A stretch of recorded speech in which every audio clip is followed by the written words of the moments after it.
Nang mawala yung mga sarot at ismuha sa lugar namin, naglumaylo sila. Ay pumalit. Sip-sip naman. Ang tindi. Puro bulong. Binubulungan, uto-uto naman. Hindi naman niya alam yung totoo. Nakikinig naman. Dahil sa pakinabang. Kaya nagsisip-sip. Yun ang pumalit dito sa lugar namin. Yung mga sip-sip naman ng ano, parang mga garapatang aligaga. May pakinabang kasi. Ganyan naman ang mga ano eh. Sip-sip.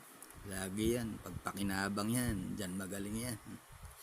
Gagawa ng paraan niya, magpapansin lang. Pero dito sa amin, si Escort, naku, saksak ka ng sip-sip.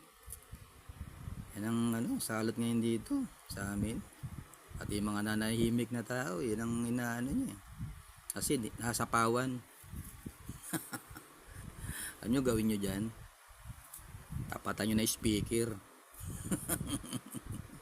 Tsaka nyo patugtugan na mga kantang tungkol sa sip-sip. Ewan ko lang kung ito sa amin matigas ang mukha ng ano rito sa lugar namin eh. Sip-sip rito eh. Kunwari hindi niya alam eh. Pero alam niyang siya lang naman nagsalita ng ganun. Patay mali siya. Matigas ang apog. Subukan nyo sa lugar ninyo, baka umepekto. Ito sa akin matigas ang mukha eh, tabla eh. Hindi tinatalaban. Sip-sip talaga. Parang garapata eh.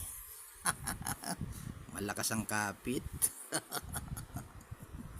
Ang kapal ng mukha.